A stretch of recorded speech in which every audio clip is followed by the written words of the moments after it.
Natumai ya kwamba uko mzima mahali popote ulipo. Sanctuary of Worship, place to be. Bwana amekuwa mwema, amekuwa mwadilifu. Neno la mchana wa leo linatoka kutoka katika kitabu cha Wafalme wa Pili, 2 Kings chapter 8 from verse 1 down to 6. 2 Kings 8 1 to 6. Na nitasoma kwa Kizungu. In the book of 2 Kings chapter 8 as from verse 1 down to 6, and this is what the Bible says. This is what the word of the Lord says. Elisha said to the woman whose son he had restored to life, "Get ready, you and your household, and go and live as foreigner wherever you can. For the Lord has announced a 7-year famine, and it has already come to the land." So the woman got ready and did what the man of God said. She and the household lived as foreigners in the land of the Philistines for 7 years. When the woman returned from the land of the Philistines at the end of 7 years, she went to appeal to the king for her house and field. The king had been speaking to Gehazi, the servant of the man of God, saying, "Tell me all the great things Elisha has done." While he was telling the king how Elisha restored the dead son to life, the woman whose son he had restored to life came to appeal to the king for her house and field. So Gehazi said, "My lord, the king, this is the woman, and this is the son Elisha restored to life." When the king asked the woman, she told him the story. So the king appointed a court official for her, saying, "Restore all that was hers, along with all the income from the field from the day she left the country until now." Baba, kwa jina takatifu lako Yesu Kristo, Mfalme Mungu muumba mbingu na ulimwengu, ni masana majira mengine tena Baba, tumesongea mbele zako uweponi mwako mezani pako, ili Bwana tukaeze Bwana kushiriki mkate huu, tukaeze Bwana kumega mkate huu ambao umetubariki nao siku ya leo. El Shaddai, tunasema ni asante kwa ajili ya wema na rehema zako. Asante Baba kwa ajili Bwana ya kibali ambacho umetupa, tukaeze Bwana kukaa mezani pako El Shaddai, ili Bwana tukaeze Bwana kula na kunywa mbele zako uweponi mwako. Jehova, tunachoomba ni kwamba Bwana uvivio wako ukawe juu yetu El Shaddai. Bwana, manyunyu ya neno lako Baba yakatulie juu ya maisha yetu masana majira haya. Neno lako hili Baba likapenye katika kila sehemu ya maisha yetu, likapenye kila kona ya maisha yetu. Wacha neno lako hili Jehova likafungue mtu siku ya leo, likabariki mtu siku ya leo, likaponye mtu siku ya leo, likaweke mtu huru siku ya leo, na likainue imani ya mtu katika safari hii siku ya leo. El Shaddai, tunanyenyekea mbele zako, tunanyenyekea uweponi mwako, tuko tayari kusikia kutoka kwako. Watoto wako wako tayari kusikia kutoka kwako, hata mimi Baba niko tayari kusikia kutoka kwako. Isitoshe ninahitaji uvivio wako, isitoshe ninahitaji roho wako, isitoshe ninahitaji nahitaji Bwana neno lako likapate mizizi ndani yangu, likazae mara 30, likazae mara 60 na likazae mara 100 kwa ajili ya utukufu wa jina lako na neno lako. Unaponena na watoto wako, nena nami El Shaddai. Unapowatembelea nami ukanikumbuke, nami ukanitendee El Shaddai. Nimejikabidhi mikononi mwako, manake Baba mimi ni chombo, wewe ndiye mwelekezi. Tazama Bwana, tunanyenyekea mbele zako, tunanyenyekea uweponi mwako kama kanisa, manake Bwana mikononi mwako sisi ni vipande vya udongo, wewe ndiye Bwana mfinyanzi. Bwana, nena nasi kwa njia ambayo Jehova ni ya kukupendeza wewe, kwa njia ambayo El Shaddai ni ya kukutukuza wewe, kwa njia ambayo Bwana ni ya kutufanya tukawe kama vile wewe utakavyo. Tunachoomba ni mapenzi yako yakatimie, mapenzi yako yakatendeke. Yote hayo Bwana kwa jina lako takatifu Yesu Kristo uliye Bwana na mkombozi wetu tumeomba. Mtu aseme amen. Ya kwamba habari kuhusu huyu mwanamke Mshunemu zinatajwa katika sura ya 8 mstari wa 1 hadi 6, na msaidizi wa mtumishi wa Mungu, msaidizi wa nabii ambaye alikuwa anaitwa Elisha. Bwana Yesu asifiwe. Bwana Yesu asifiwe. Na mfalme akawa amekaa pamoja na msaidizi wa mtumishi wa Mungu Elisha aliyekuwa anaitwa Gehazi. Wakawa wamekaa na mfalme akawa anataka kusikia yale ambayo Mungu alifanya kupitia mtumishi wake Elisha. Bwana Yesu asifiwe. Na Gehazi aliendelea kupatiana ripoti moja baada ya nyingine. Kwa ukweli ni kwamba Elisha alikuwa amefanya mambo mengi. Elisha alikuwa amefanya miujiza mingi. Elisha alikuwa amefanya maajabu. Elisha alikuwa amefanya mambo mazuri makubwa ya kushangaza na ya kumtukuza Mungu. Isitoshe, Mungu alikuwa anajitukuza kupitia mtumishi wake Elisha. Bwana Yesu asifiwe. Bwana Yesu asifiwe. Bwana Yesu asifiwe. Lakini katika ripoti zote ambazo Gehazi alipatiana, hakuna hata moja ambayo imetajwa ila ya huyu mwanamke Mshuname. Bwana Yesu asifiwe. It is not a coincidence. Haikukuwa ni kiajali. Kuna sababu mbona hii ndio imenakiliwa, hizo zingine hazijanakiliwa. Bwana Yesu asifiwe. Nimekuja kuongea na mtu mahali hapa, niko hapa kukuambia ya kwamba kile unachopitia kinanakiliwa kwa kitabu cha Bwana. Sio bure upitie kile unachopitia. Endelea kumwamini Bwana, endelea kumtazamia Bwana, endelea kumuita Bwana.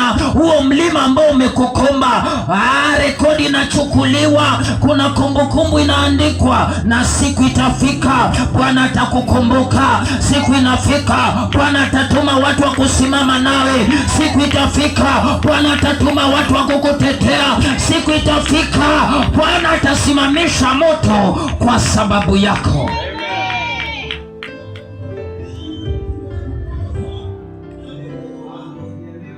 Ukirudi nyuma katika hicho kitabu cha Wafalme wa Pili, lakini sura ya 4, utapata ya kwamba huyu mwanamke Mshuname ripoti yake ilikuwa kule. Bwana Yesu asifiwe. Na ya kwamba kila mara kwa mara mtumishi wa Mungu Elisha alipokuwa anapita akienda huduma, akienda kufanya kazi ya Bwana, walikuwa wanapita kwa ule mama, wanapata chakula. Bwana Yesu asifiwe. Wanapata usaidizi hapa na pale, mpaka ikafika mahali ambapo yule mama akamwambia mume wake, hawa watumishi wamekuwa wanapita mahali hapa, mbona tusiwajengee kanyumba kao, ya kwamba wanapokuja wanakuwa na mahali wanaweza kaa, wakapumzika, wakakaa siku 2 siku 3 tukiwashughulikia, kisha wakaendelea na safari. Bwana Yesu asifiwe. Kumbuka, sio Elisha aliyoitisha, lakini yule mama mama aliangalia akaona ya kwamba kuna haja ya kushughulikia watumishi wa Mungu, kuna haja ya kushughulikia wale ambao wamebeba kazi ya Bwana, kuna haja ya kushughulikia wale ambao wanaokuombea. Bwana Yesu asifiwe. Hakuagizwa na mtu, hakuambiwa fanya hivi ama fanya hivi, hakuambiwa anza kufanya hivi. Hapana, alikaa akaangalia, akaona hapa kuna haja, na kama kuna haja inahitajika ishughulikiwe, na akaishughulikia. Hakujua ya kwamba, Bwana Yesu asifiwe, kile alichokuwa anakifanya kilikuwa kinamgusa Mungu. Hakujua ya kwamba kile alikuwa anakifanya kilikuwa kimewekwa katika rekodi ya Bwana. Lakini leo niko hapa kukuambia ya kwamba sijui ni jambo lipi ambalo unafanya, sijui ni jambo lipi ambalo umewaza kufanya. Niko hapa kukuambia ya kwamba kama unafanya jambo ambalo la kumtukuza Mungu, usiangalie wanadamu, usisikie watu wanasema nini. Inuka ukaifanye, inuka ukaifanye. Manake unapofanya haufanyi katikati yako wewe na mwanadamu, bali unafanya katikati yako wewe na Mungu.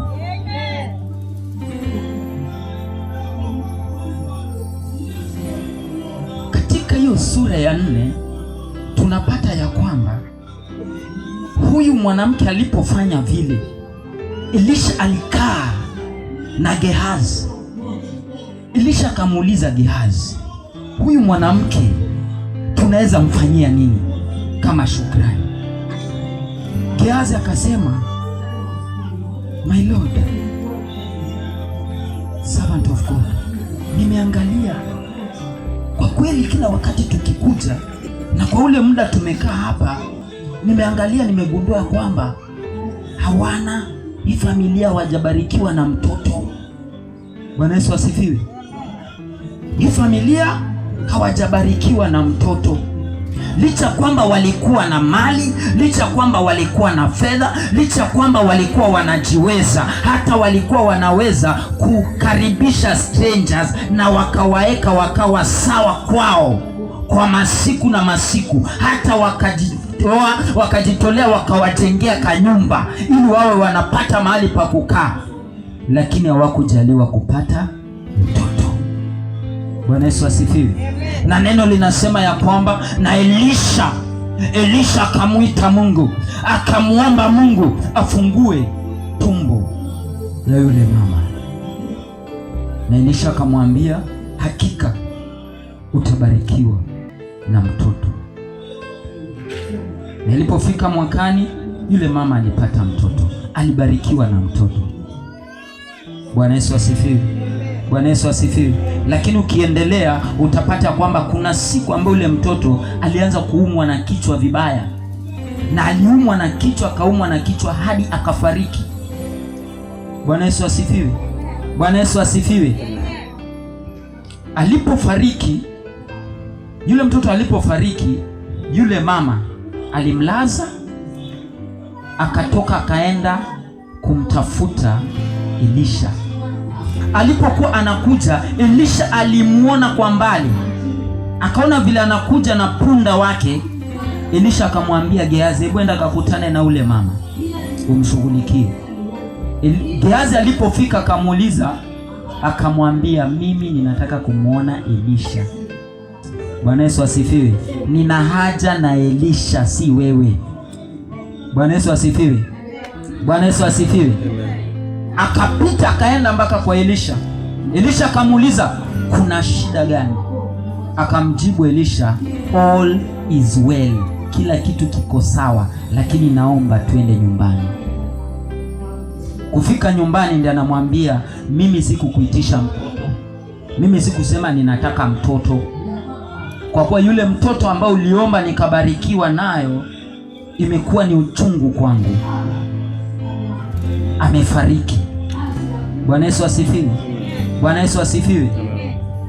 Pale pale Elisha alichukua hatua, akamwombea yule mtoto, na yule mtoto akafufuka. Unaweza dhani ya kwamba baada ya yule mtoto kufufuka, Story ilikuwa imeisha. Bwana Yesu asifiwe. Huyu mama alikuwa amelipwa mara mbili. Hakukuwa na mtoto, amebarikiwa na mtoto. Yule mtoto aliyebarikiwa naye amefariki na tena amerejeshewa, amefufuka. Si Mungu amemlipa mara zaidi ya 10. Bwana Yesu asifiwe. Bwana Yesu asifiwe. Niko hapa kukuambia ya kwamba chochote kizuri utakachomfanyia Mungu, chochote utakachofanya kwa ajili ya Mungu, chochote utakachofanya kwa ajili ya mtumishi wa Mungu, haumfanyii mtumishi, unamfanyia Mungu. Na chochote utakuwa umefanyia Mungu, utakuwa umejifanyia wewe mwenyewe. Manake Mungu atahakikisha ya kwamba amekulipa vizuri zaidi kuliko vile unavyotarajia. Vile neno linavyosema katika Waefeso 3:20. Waefeso 3:20, neno linasema namna hii. Waefeso 3:20, neno linasema namna hii: kwake yeye aliye na uwezo, aliye na nguvu ya kufanya mambo yote, atajibu zaidi kupita juu ya kile uombacho ama uwazacho. To him who is able to do exceedingly abundantly above all that you think or ask, according to the power that works in you. Kuwa na imani, according to the power that works in you. Kuwa na imani. Fanya ukijua unamfanyia Bwana. Unapofanya, fanya na roho moja, fanya na roho moja, fanya na roho safi, ukijua ya kwamba unamfanyia Bwana, na hakika Mungu hatowacha uaibike siku ya hitaji yako. Bwana Yesu asifiwe. Haikuishia pale. Neno linasema ya kwamba na mtumishi wa Mungu Elisha, tuko sura ya 8 mstari wa 1. Na mtumishi wa Mungu Elisha, I was laying the foundation so that you can understand this word. Bwana Yesu asifiwe. Na mtumishi wa Mungu Elisha akamwambia yule mama Mshuname ya kwamba ondoka wewe na watu wako.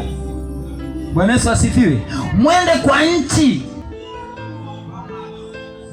ya nje as foreigners. Bwana Yesu asifiwe. Bwana Yesu asifiwe. Mkifika huko, mkae huko kwa miaka ngapi? 7. Bwana Yesu asifiwe. Kwa kuwa Mungu amesema ya kwamba kutakuwa na kiangazi kwa miaka ngapi? 7. Yule mama alipoambiwa hivyo, alifunganya na akaenda na akakaa nje kwa miaka 7. Mtu aliyeondoka na akaenda miaka 7, aliacha nyumba yake, aliacha shamba yake. Si kuna watu wengine walikuja wakaingia. Si kuna watu walichukua shamba wakaanza kulima pengine. Kuna mtu alianza kufanya activity, walisema huyu mama aliendaga wapi? Hata hatujui. Huu ni mwaka wa 2, hatujamuona. Huu ni mwaka wa 3. Huu ni mwaka wa 4, hajaionekana. Huu ni mwaka na sasa mtu alienda miaka 6. Tumieni hiyo shamba. Bwana Yesu asifiwe. Bwana Yesu asifiwe. Baada ya miaka 7 ndio yule mama anarudi. Lakini alipokuwa anarudi, pengine alikuwa na maswali, pengine alikuwa na mawazo. Ninarudi wapi? Nikirudi nitapata kwangu kuko vipi? Nikirudi nitapata nani ako kwangu? Bwana Yesu asifiwe. Hakujua ya kwamba alipokuwa anarudi ni Mungu alimtuma aende nje. Kwa hivyo yule Mungu aliyekuwa amemtuma aende nje kwa miaka 7 lazima angemtayarishia mahala pa kurudi. Na hakuwa anamtayarishia tu mahala pa kurudi, bali lazima angemtayarishia mahala ambapo atakaporudi kuwe kumetayarishwa kwa miaka 7. Bwana Yesu asifiwe. Bwana Yesu asifiwe. Wema wowote ambao ulitokea kwa hiyo miaka 7 lazima angeipokea. Baraka yoyote iliyotokea kwa hiyo miaka 7 lazima angepokea. Wacha nikwambie, wakati Mungu ameamua kukurejeshea, sio kama mwanadamu. Mungu anapoamua kukurejeshea, anakurejeshea zaidi ya vile utakavyodhania unaweza rejeshewa. Bwana Yesu asifiwe. Bwana Yesu asifiwe. Mwanamke Mshuname alipokuwa anarudi na kijana wake, naye Mungu alikuwa tayari ameshamtayarishia platform, naye Mungu alikuwa tayari ameshamtayarishia meza. Bwana Yesu asifiwe. Niko hapa kukuambia mtoto wa Mungu, kuna meza ambayo Mungu atakutayarishia hata kabla hujafika. Tembea na Mungu vizuri, fanya kazi ya Mungu kwa kumaanisha, jitolee katika mambo ya Mungu, yafanye kwa moyo mmoja. Usiangalie kushoto wala kulia, mwangalie Bwana unayemtumikia, mwangalie Mungu unayemtumikia, mwangalie huyo Mungu unayemwishia, mwangalie huyo Yesu aliyekufia msalabani. Usiangalie wanadamu, angalia Mungu. Unapofanya jua unamfanyia Mungu wala sio mwanadamu. Wakati wako wa mahitaji, Mungu atakuandalia meza, atapita kwa njia ambayo hauijui, atasababisha upepo ambao uko unatarajia, atasababisha watu ambao uko unawatarajia wakasimame kwa niaba yako, atakutayarishia meza ambao uko unatarajia, ulikuwa unajiuliza maswali, lakini atakutayarishia katika jina la Yesu.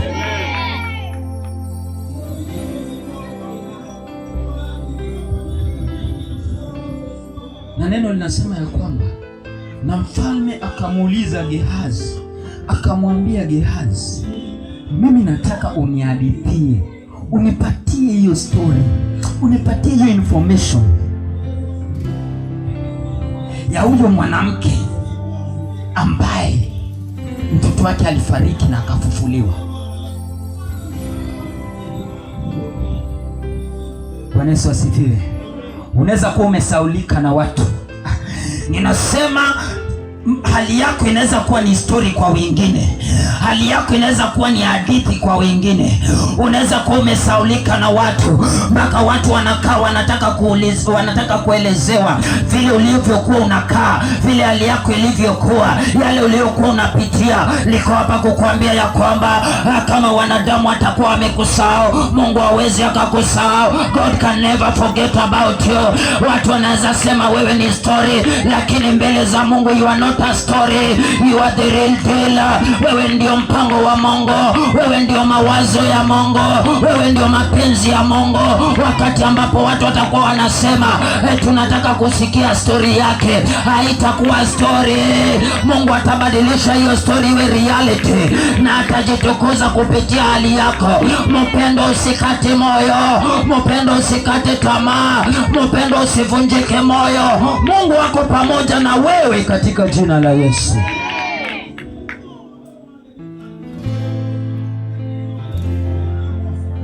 Wakati ambapo mfalme alikuwa anatarajia asikie story, hallelujah, the word says, while Gehazi was telling the king about the Shunammite woman,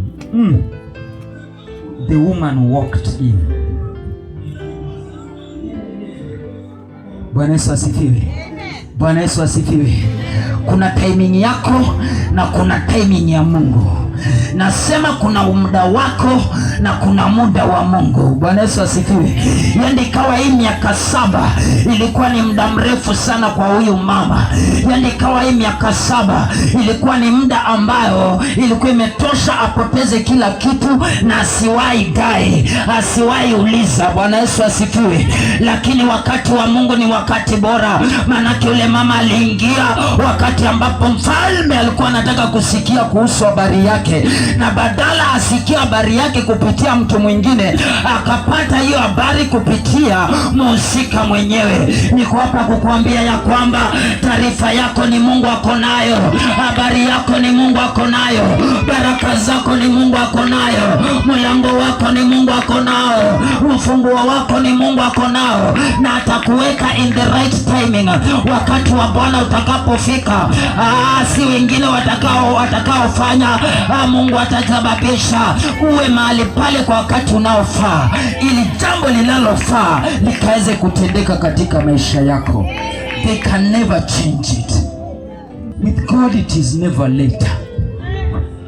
it might be late with men. Bwana Yesu asifiwe. With you it might be late. Unaweza sema nimechelewa, unaweza sema nimepoteza, unaweza sema sina dalili, unaweza sema nimevunjika moyo, nimekata tamaa. Lakini siku ya leo, mchana wa leo, Bwana amenituma na neno nikwambie ya kwamba ana mpango na wewe, ana mpango na wewe, ana mpango na wewe. Haujachelewa, haujachelewa. Kuna kitu Mungu ametayarisha na kitakuja kwa wakati wa Bwana. You still celebrate, bado utasherekea, bado utarukaruka, bado utafurahia. Wengi watashangaa vile utakuwa umetoboa, bado utatoboa. It is not lost, haujapoteza bado. Mungu ako na mpango na wewe.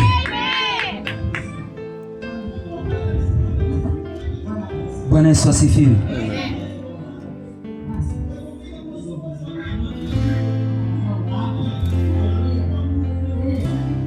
There are people who can tell about your story, but they have nothing to do about it. They cannot change the situation. Kuna watu ambao wanaweza ongea kuhusu habari zako, lakini hawana jambo lolote ambalo wanaweza kubadilisha kuhusu habari yako. Watapatiana habari zako kama vile ilivyokuwa, but they can add nothing or take nothing from it. Bwana Yesu asifiwe. Bwana Yesu asifiwe. Ninasema sio kila mtu ako na habari zako ana suluhisho lako. Not everybody who has your report has a solution for it. Bwana Yesu asifiwe. But they are the right people. Your report shall reach the right people. Your report shall reach the right people. Habari zako zitafikia watu wanaostahili ziwafikie, and that change will come. Gehazi alikuwa na ripoti ya yule mwanamke. Gehazi alikuwa anaweza kupatiana ripoti ya yule mwanamke, lakini sio Gehazi alikuwa amebeba suluhisho la shida yule mwanamke. Bwana Yesu asifiwe. Bwana Yesu asifiwe. Bwana Yesu asifiwe. Kuna mtu ambaye Mungu anaenda kukutumia mtu. Ninasema kuna mtu ambaye Mungu anaenda kukutumia mtu katika maisha yako. Sio mtu wa kusikia tu ripoti, bali ni mtu wa kubadilisha mambo. God is going to make you meet your destiny changer. Ni your destiny changer. Mungu anaenda kukusaidia, anaenda kufanya njia, anaenda kukufungulia, na utakutana na mtu mmoja tu ambaye Mungu atamtumia kubadilisha story yako. Ile ripoti ilipomfikia mfalme kutoka kwa mhusika mwenyewe, changes were inevitable. Hakuna vile mabadiliko yangekwepeka. Mabadiliko lazima yangepatikana. Ninaomba kwa jina la Yesu Kristo, Bwana kuletee mtu mmoja tu. Hauhitaji watu wawili, hauhitaji umati, hauhitaji halaiki. Unahitaji tu mtu mmoja. Mungu akuletee just one person, the right person in your life, the right person for your situation, the right person for your prayers, the right person for your miracle, the right person for your prayer. Wacha Mungu akakuletee mtu mmoja ambaye atakayesikia habari yako, na mambo yatabadilika katika jina la Yesu. The struggle will change in the name of Jesus Christ.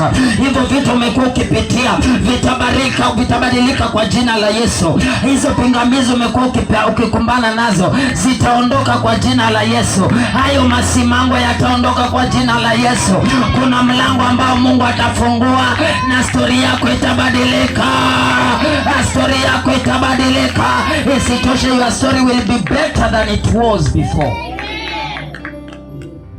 This Shunammite woman, her story became better than it was before. Imagine, from barrenness to having a child, from losing a child to regaining him again. Bwana Yesu asifiwe. Hello. For leaving the country and living as a foreigner in Philistines for 7 years, then coming back and not only repossessing his house and field, but everything that has ever been produced or done in that house and in that field. In fact, huyu mama alikuwa hali yake iliboreka zaidi kuliko pale awali. Bwana Yesu asifiwe. Bwana Yesu asifiwe. When the God sent person comes to your life,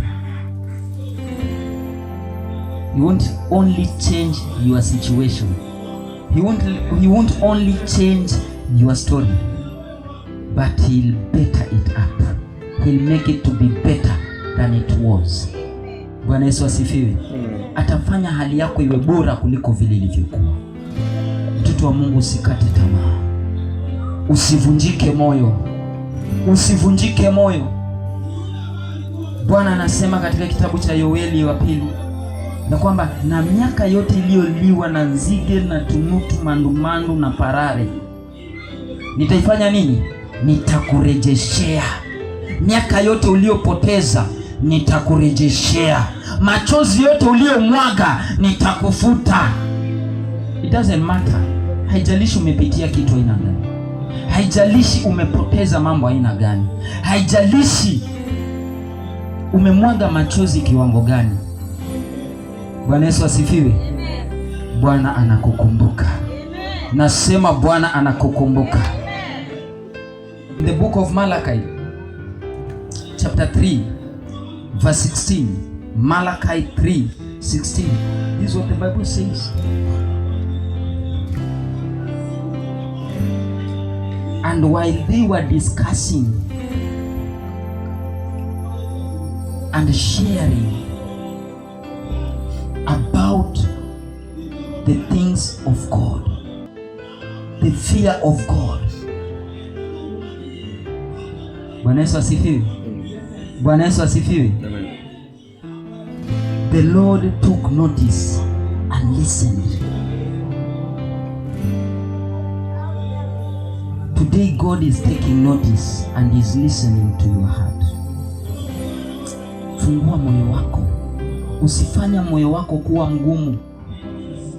Kuna jambo ambalo Mungu anakutayarishia. Bwana Yesu asifiwe. Bwana Yesu asifiwe. Na neno linasema katika kitabu cha Malakai 3. Malakai 3:16 ya kwamba na walipokuwa wanajadiliana na kuongea habari za Bwana na hofu ya Mungu, Mungu alifanya nini? Aliwaangalia, aliwatazama. Bwana Yesu asifiwe. Na kitabu cha kumbukumbu, and the book of remembrance was written. Bwana Yesu asifiwe. Bwana Yesu asifiwe. Kile wewe unafanya kwa ajili ya Mungu, iwe ni kanisani wazi kila mtu anaona, ama iwe katika siri, wewe na Mungu wako ndio unajua. Wewe na mtu mmoja yule umemfanyia ndio mnajua. Bwana Yesu asifiwe. Kitabu kila mara unapofanya mazuri mema, kitabu cha kumbukumbu huwa kinafunguliwa na rekodi inachukuliwa. Siku inafika, hicho kitabu kinafunguliwa, sio rekodi iandikwe, bali yale yaliyoandikwa mle ndani yakakumbukwe. Bwana Yesu asifiwe. Bwana Yesu asifiwe. Kwa mema huo unafanya, siku inakuja, hicho kitabu Bwana ataamuru kifunguliwe. Bwana Yesu asifiwe. na lazima utalipwa katika jina la Yesu. Ninasema lazima utalipwa katika jina la Yesu. Kama utakuwa na njaa, Mungu atahakikisha kwamba umekula na umesaza. Kama utakuwa na kiu, Mungu atahakikisha kwamba umekunywa hadi ukaoga nayo. Kama utakuwa na tatizo lolote, Mungu atahakikisha kwamba seti limeshughulikiwa tu, bali limeshughulikiwa mpaka ukabakisha. Bwana Yesu asifiwe. Huyu mwanamke alipokuwa anarudi, hicho ni kitabu cha kumbukumbu, kilikuwa kimefunguliwa, sio kurekodiwa, bali kisomwe. Huyu mama alifanya nini? Imagine, yeye alifanya tu kuwashughulikia watumishi wa Mungu. Mungu akampa mtoto akafariki, Mungu akamfufua. Bwana Yesu asifiwe. Wakati ambapo kulikuwa na shida, tatizo la kiangazi, Bwana Yesu asifiwe, Mungu hakutaka aangamie, akamwambia aondoke aende kwa miaka 7. Saa zingine maagizo ambayo Mungu atakupatia inaweza onekana ni kana kwamba unapoteza. Take that to the account. Saa zingine maagizo ambayo utakuwa unapatiwa, it can be like a loss to you. It might appear as a loss to you. Inaweza kuwa ni kama hasara kwako. Inaweza kuwa ni kama utabaki bila kitu. Bwana Yesu asifiwe. Bwana Yesu asifiwe. Lakini jua ukweli ni kwamba aijuae kesho yako ni Mungu. Ukijaribu kusave, useme hapana, hii siwezi nikatoa, na ni sawa, ni Mungu amesema, lakini hii siwezi nikapatiana, hii siwezi nikatoa, kwa kuwa kesho kutakuwa aje, utaangamia kwa miaka 7. Bwana Yesu asifiwe. Utakumbana na shida ya miaka 7 ambao utashindwa vile utakavyotoka. Lakini unapotoa wakati Mungu amekuambia toa. Bwana Yesu asifiwe. Unapoachilia wakati Mungu amesema uachilia, Mungu ana njia nyingi sana za kukulipia. Bwana Yesu asifiwe. Mungu ako na njia nyingi sana za kukulipia. Atakulipia kwa njia ambayo hata mwanadamu mwenyewe hangeweza kukulipia. Bwana Yesu asifiwe.